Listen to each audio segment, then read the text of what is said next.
بسم اللہ الرحمن الرحیم۔ ناظرین السلام علیکم۔ دومت الجندل اچھا خاصا شہر تھا، اس کے ارد گرد دیوار تھی۔ خالد بن ولید رضی اللہ عنہ اس کے قریب پہنچ گئے اور اپنے سواروں کو ایک وسیع نشیب میں چھپا دیا۔ مجاہدین کی جسمانی کیفیت ایسی تھی کہ انہیں کم از کم ایک دن اور ایک رات آرام کرنے کی ضرورت تھی، لیکن خالد رضی اللہ عنہ نے اپنے سواروں کو تیاری کی حالت میں رکھا۔ سورج غروب ہو گیا، پھر رات گہری ہونے لگی۔ چاند پوری آب و تاب سے چمکنے لگا تھا، صحرا کی چاندنی بڑی شفاف ہو گئی۔ خالد بن ولید رضی اللہ عنہ اپنے ایک آدمی کو ساتھ لے کر شہر کی دیوار کی طرف چل پڑے۔ وہاں جائزہ لینا چاہتے تھے کہ شہر کا محاصرہ کیا جائے، جس کے لیے 400 سوار کافی نہیں تھے۔ زیادہ سے زیادہ یہ کہا جا سکتا تھا کہ شہر کی ناکہ بندی کر دی جائے۔ دوسری صورت یہ لغار کی تھی۔ خالد رضی اللہ عنہ دیوار کے دروازے سے خاصا پیچھے کوٹ میں بیٹھ گئے۔ چاندنی اتنی صاف تھی کہ دیوار کے اوپر سے خالد رضی اللہ عنہ نظر آ سکتے تھے۔ شہر کا بڑا دروازہ کھلا۔ خالد رضی اللہ عنہ سمجھے کہ عقیدر فوج لے کر باہر آ رہا ہے اور وہ ان پر حملہ کرے گا، لیکن عقیدر کے پیچھے پیچھے چند سوار باہر نکلے اور دروازہ بند ہو گیا۔ خالد کو یاد آیا کہ تبوک سے روانگی کے وقت رسول کریم صلی اللہ علیہ وآلہ وسلم نے ان سے فرمایا تھا کہ عقیدر تمہیں شاید شکار کھیلتا ہوا ملے گا۔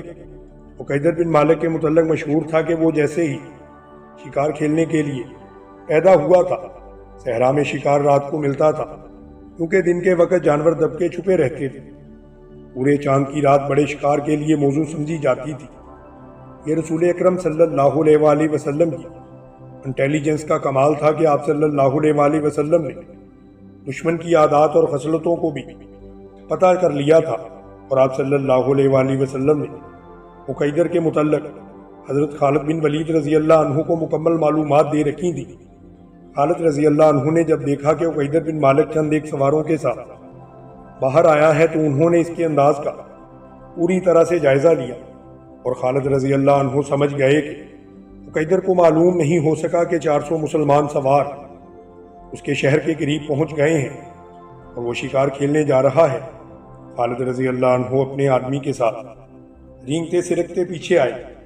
جب عقیدر اپنے سواروں کے ساتھ نظروں سے اوجھل ہو گیا تو خالد رضی اللہ عنہ دوڑ کر اپنے سواروں تک پہنچ گئے۔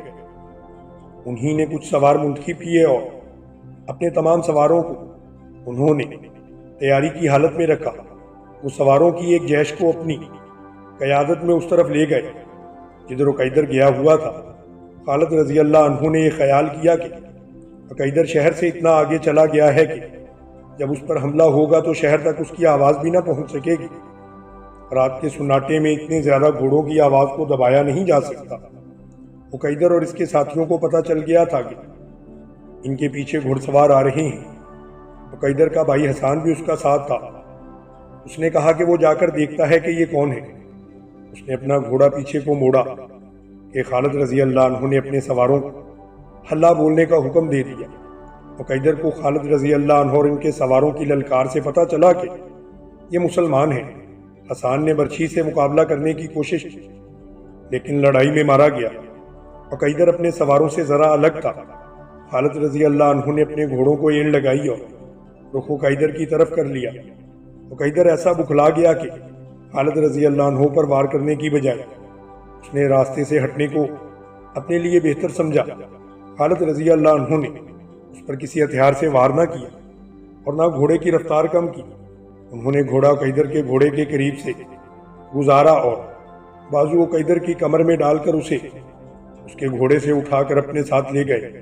عقیدر بن مالک کے شکاری ساتھیوں اور محافظوں نے دیکھا کہ ان کا فرما روا پکڑا جا چکا ہے اور اس کا بھائی بھی مارا جا چکا ہے، تو انہوں نے خالد رضی اللہ عنہ کے سواروں کا مقابلہ کرنے کی بجائے بھاگ لینے کو اپنے لیے بہتر سمجھا۔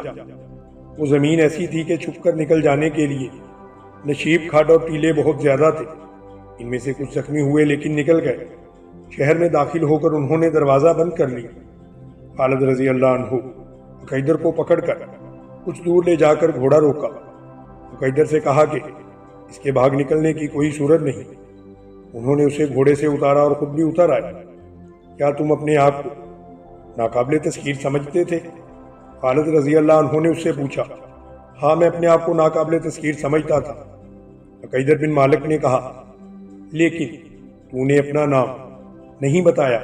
خالد بن ولید، ہاں عقیدر نے کہا، میں نے یہ نام سنا ہے، یہاں تک خالد رضی اللہ عنہ ہی پہنچ سکتے ہیں۔ نہیں عقیدر، خالد رضی اللہ عنہ نے کہا، یہاں تک ہر وہ انسان پہنچ سکتا ہے جس کے دل میں اللہ کا نام اور محمد صلی اللہ علیہ وآلہ وسلم کو اللہ کا رسول مانتا ہو۔ میرے ساتھ کیا سلوک ہوگا؟ عقیدر نے پوچھا، تیرے ساتھ وہ سلوک نہیں ہوگا جو تو نے ہمارے رسول اکرم صلی اللہ علیہ وآلہ وسلم کے الچی کے ساتھ کیا تھا۔ خالد رضی اللہ عنہ نے کہا، ہم سے اچھے سلوک کی توقع رکھ ابن مالک، اگر ہم رومی ہوتے اور ہرکل کے بھیجے ہوئے ہوتے تو ہم کہتے کہ اپنا خزانہ اور اپنی شہر کی بہت ہی خوبصورت لڑکیاں اور شراب کے مٹکے ہمارے حوالے کر دیں۔ پہلے ہم عیش و عشرت کرتے، پھر ہرکل کے حکم کی تعمیل کرتے۔ ہاں عقیدر نے کہا، رومی ہوتے تو ایسا ہی کرتے، وہ ایسا کر رہے ہیں۔ وہ کون سا تحفہ ہے جو میں ہرکل کو نہیں بھیجتا؟ ولید کے بیٹے، مجھ پر لازم ہے کہ رومیوں کو خوش رکھوں۔ کہاں ہے رومی؟ خالد رضی اللہ عنہ نے کہا، کیا تو انہیں مدد کے لیے بلا سکتا ہے؟ ہم تیری مدد کو آئیں گے، میں تجھے قیدی بنا کر نہیں، معزز مہمان بنا کر رسول اکرم صلی اللہ علیہ وآلہ وسلم کے پاس لے جا رہا ہوں۔ تجھ پر کوئی ظلم نہیں ہوگا، جبر نہیں ہوگا، ہم دشمنی کا دوستی سے پیغام لے کر آئے ہیں۔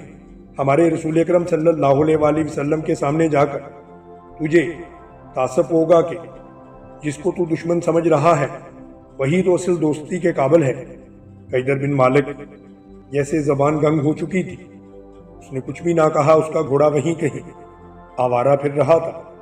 خالد رضی اللہ عنہ نے اپنے سواروں سے کہا کہ عقیدر کے گھوڑے کو پکڑ لائے۔ سوار گھوڑے کو پکڑ لائے۔ خالد رضی اللہ عنہ نے عقیدر کو گھوڑے پر سوار کیا اور تبوک واپسی کا حکم دے دیا۔ تبوک پہنچ کر خالد رضی اللہ عنہ نے عقیدر بن مالک کو رسول خدا صلی اللہ علیہ وآلہ وسلم کی حضور پیش کیا۔ آپ صلی اللہ علیہ وآلہ وسلم نے اس کے آگے اپنی شرطیں رکھی، لیکن ایسی شرط کا اشارہ تک نہ کیا کہ وہ اسلام قبول کر لے۔ اس کے ساتھ مہمانوں جیسا سلوک کیا گیا، اس پر کوئی خوف طاری نہ کیا گیا۔ اسے یہی ایک شرط بہت اچھی لگی کہ مسلمان اس کی حفاظت کریں گے۔ اس نے جزیہ دینے کی شرط مان لی اور دوستی کا معاہدہ بھی کر لیا۔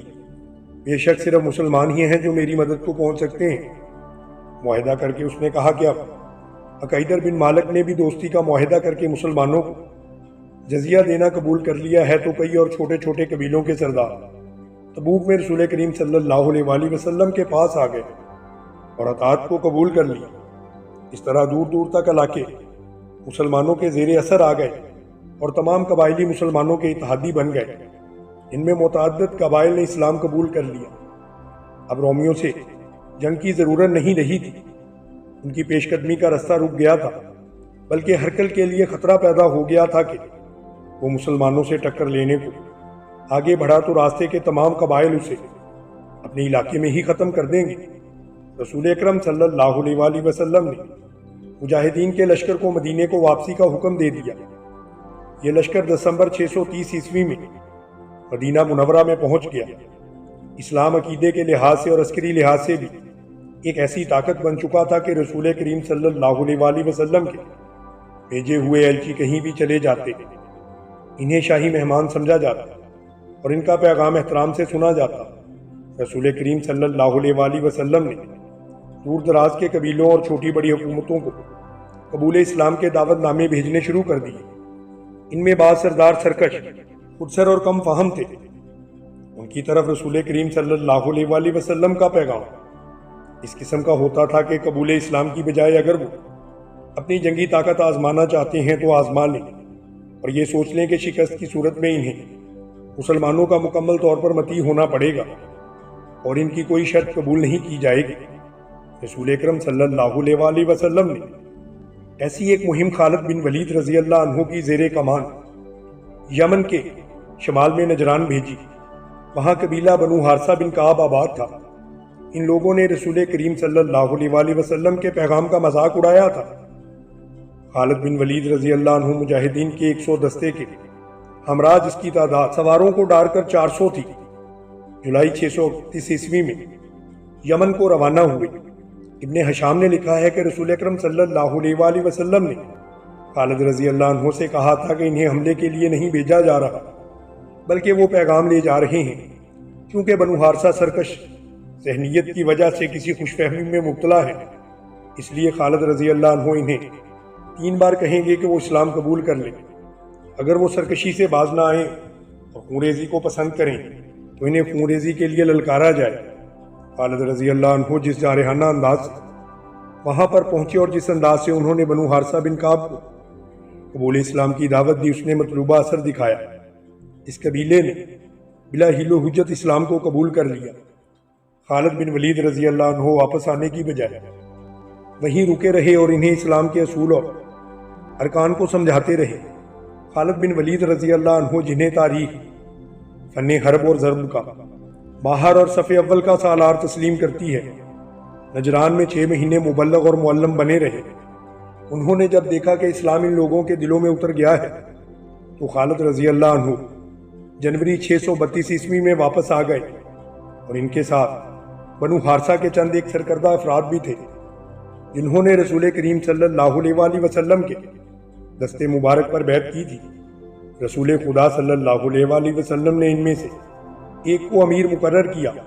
اسلام کے دشمنوں نے جب دیکھا کہ مسلمانوں کو میدان جنگ میں شکست دینا ممکن نہیں رہا اور یہ بھی دیکھا کہ اسلام لوگوں کے دلوں میں اتر گیا ہے، تو انہوں نے اسلام کو نقصان پہنچانے کا ایک اور طریقہ اختیار کیا۔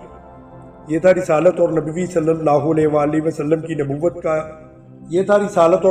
دعویٰ۔ متعدد افراد نے نبوت کا دعویٰ کیا، جن میں بنی اسد کا طلیحہ، بنی حنیفہ کا مسلمہ اور یمد کا اسود انسی خاص طور پر قابل ذکر ہے۔ اس کا نام عقیلہ بن کعب تھا، کیونکہ اس کا رنگ کالا تھا اس لیے وہ اسود کے نام سے مشہور ہوا۔ اسود عربی میں کالے کو کہتے ہیں۔ وہ یمن کے مغربی علاقے کے ایک قبیلے انس کا رہنے والا تھا، اس لیے اس کو اسود الانسی کہتے تھے۔ تاریخ میں اس کا یہی نام آیا ہے۔ وہ عبادت گاہ کا کاہن بھی رہ چکا تھا۔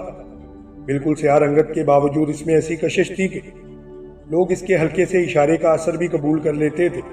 اس میں مقناطیس جیسی قوت تھی کہ عورتیں اس کے کالے چہرے کو ناپسند کرنے کی بجائے اس کے قریب ہونے کی کوششیں کیا کرتی تھیں۔ اس نے یہ پرسراریت عبادت گاہ میں حاصل کی تھی۔ کاہن کو لوگ دیوتاؤں کا منظور نظر اور ایلچی سمجھتے تھے۔ اس علاقے کے زیادہ تر لوگوں نے اسلام قبول کر لیا تھا۔ اسود کے اپنے قبیلے میں اسلام داخل ہو چکا تھا، لیکن اسود نے ان کے خلاف کبھی کوئی بات نہیں کی تھی، جسے ان لوگوں کے ساتھ اس کا کوئی تعلق ہی نہ ہو۔ بعض مورخین نے لکھا ہے کہ خود بھی وہ مسلمان ہو گیا تھا۔ اس وقت یمن کا حکمران بازان نام کا ایک ایرانی تھا۔ ایران کا شہنشاہ خسرو پرویز کسریٰ تھا۔ رسول کریم صلی اللہ علیہ وآلہ وسلم نے دور کے ملکوں کے جن بادشاہوں کو قبول اسلام کے خطوط لکھے تھے، ان میں شہنشاہ ایران بھی شامل تھا۔ اسے خط دینے کے لیے رسول اکرم صلی اللہ علیہ وآلہ وسلم نے حضرت عبداللہ بن حذافہ کو بھیجا تھا۔ عبداللہ رضی اللہ عنہ نے خسرو پرویز کے دربار میں اسے خط دیا۔ اس نے خط کسی اور کو دے کر کہا کہ اس کا ترجمہ کر کے سنایا جائے۔ جب اسے خط کا ترجمہ اس کی زبان میں سنایا گیا تو وہ آگ بگولا ہو گیا۔ اس نے غصے سے باولا ہو کر خط کو بری طرح سے پھاڑ دیا، اس کو پرزے پرزے کر کے پھینک دیا اور عبداللہ بن حذافہ رضی اللہ عنہ کو دربار سے نکال دیا۔ عبداللہ رضی اللہ عنہ اتنی دور کی مسافت سے آئے اور رسول اکرم صلی اللہ علیہ وآلہ وسلم کے حضور بتایا کہ شہنشاہ ایران نے خط پھاڑ ڈالا ہے۔ خسرو پرویز کا غصہ خط پھاڑنے سے ٹھنڈا نہیں ہوا۔ یمن پر ایران کی حکمرانی تھی اور بازان وہیں کا گورنر تھا۔ شہنشاہ ایران نے اپنے گورنر بازان کو خط بھیجا کہ حجاز میں محمد صلی اللہ علیہ وآلہ وسلم کا ایک آدمی ہے جس نے نبوت کا دعویٰ کر رکھا ہے۔ اس نے لکھا کہ رسول کریم صلی اللہ علیہ وآلہ وسلم کو زندہ پکڑ کر یا آپ صلی اللہ علیہ وآلہ وسلم کو نعوذ باللہ شہید کر کے اس کے دربار میں پیش کیا جائے۔ بازان کا یہ خط اپنے 2 آدمیوں کو دے کر مدینہ منورہ بھیج دیا۔ مورخوں میں اختلاف پایا جاتا ہے۔ بعض لکھتے ہیں کہ بازان ان آدمیوں کو رسول کریم صلی اللہ علیہ وآلہ وسلم کو پکڑ لانے یا قتل کر کے آپ صلی اللہ علیہ وآلہ وسلم کا سر لانے کے لیے بھیجا تھا۔ کچھ مورخوں نے لکھا ہے کہ بازان نے اسلام تو قبول نہیں کیا تھا، لیکن وہ حضور اکرم صلی اللہ علیہ وآلہ وسلم سے اتنا متاثر ہوا تھا کہ آپ صلی اللہ علیہ وآلہ وسلم اپنے شہنشاہ کے ارادے سے خبردار کرنا چاہتا تھا۔ بہرحال مورخ اس واقعے پر متفق ہیں کہ بازان کے بھیجے ہوئے 2 آدمی رسول اللہ صلی اللہ علیہ وآلہ وسلم کے ہاں گئے تھے، اور خسرو پرویز نے جو خط بازان کو لکھا تھا وہ آپ صلی اللہ علیہ وآلہ وسلم کو پیش کیا گیا تھا۔ رسول خدا صلی اللہ علیہ وآلہ وسلم نے خط دیکھا اور آپ صلی اللہ علیہ وآلہ وسلم نے مسکرا کر فرمایا کہ شہنشاہ ایران گزشتہ رات اپنے بیٹے کے ہاتھوں ہی قتل ہو جائے گا، اور آج صبح سے ایران کا شہنشاہ اس کا بیٹا ہوگا۔ گزشتہ رات کے قتل کی خبر مدینے میں اتنی جلدی پھیل گئی کہ بازان کے ایک آدمی نے پوچھا اور کہنے لگا، کیا یہ ہمارے شہنشاہ کی توہین نہیں کہ یہ غلط خبر پھیلا دی جائے کہ اس کے بیٹے نے اس کو قتل کر دیا ہے؟ مجھے میرے اللہ نے بتایا ہے۔ رسول اکرم صلی اللہ علیہ وآلہ وسلم نے فرمایا، جاؤ بازان کو بتا دو کہ اس کا شہنشاہ اب خسرو نہیں ہے بلکہ اس کا بیٹا ہے۔ رسول خدا صلی اللہ علیہ وآلہ وسلم کو یہ خبر بذریعہ الہام مل چکی تھی۔ بازان کے آدمی واپس گئے اور اسے بتایا کہ نبی اکرم صلی اللہ علیہ وآلہ وسلم نے یہ فرمایا ہے۔ 3-4 دنوں بعد بازان کو اپنے نئے شہنشاہ کا خط مل چکا تھا۔ اس میں تحریر تھا کہ خسرو پرویز کو فلاں رات ختم کر دیا گیا ہے۔ یہ وہی رات تھی جو حضور اکرم صلی اللہ علیہ وآلہ وسلم نے بتائی تھی۔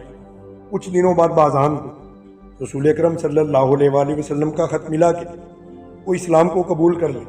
بازان پہلے ہی آپ صلی اللہ علیہ وآلہ وسلم سے متاثر تھا۔ الہام نے اسے اور زیادہ متاثر کیا۔ آپ صلی اللہ علیہ وآلہ وسلم نے اسے یہ بھی لکھا تھا کہ اسلام قبول کر لینے کی صورت میں وہ بدستور یمن کا حاکم رہے گا اور اس کی حکمرانی کا تحفظ مسلمانوں کی ذمہ داری ہوگی۔ بازان نے اسلام قبول کر لیا اور وہ یمن کا حاکم ہی رہا۔ تھوڑے ہی عرصے کے بعد فوت ہو گیا۔ رسول اکرم صلی اللہ علیہ وآلہ وسلم نے یمن کو کئی حصوں میں تقسیم کر دیا اور ہر حصے کا الگ حاکم مقرر کیا۔ بازان کا بیٹا جس کا نام شاہر تھا، رسول کریم صلی اللہ علیہ وآلہ وسلم نے اسے صنعاء اور اس کے گرد کے علاقے کا حاکم بنا دیا۔ یہ خبر اڑی تھی کہ اسود انسی یمن کے علاقہ میں مذہب میں چلا گیا ہے اور ایک غار میں رہتا ہے جس کا نام خبان ہے۔ اچانک یہ خبر ہوا کی طرح سارے یمن میں پھیل گئی کہ اسود غار سے نکل آیا ہے اور اسے خدا نے نبوت عطا کی ہے۔ اب وہ اسود انسی نہیں، رحمان الیمن ہے۔ خبر سنانے والے کسی شک کا اظہار نہیں کرتے تھے بلکہ وہ مصدقہ خبر سناتے تھے کہ اسود کو نبوت مل گئی ہے، انہوں نے اسے نبی تسلیم کر لیا ہے۔ جا کر دیکھو، خبر سنانے والے کہتے پھرتے تھے، مذہب جا کر دیکھو، رحمان الیمین مردوں کو زندہ کرتا ہے، آگ کے شعلوں کو پھول بنا دیتا ہے۔ چلو لوگوں چلو، اپنی روح کی نجات کے لیے چلو۔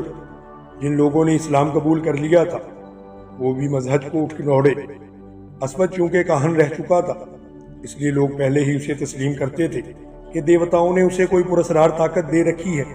اب اس نے نبوت کا دعویٰ کیا تو لوگوں نے فوراً اس دعویٰ کو تسلیم کر لیا۔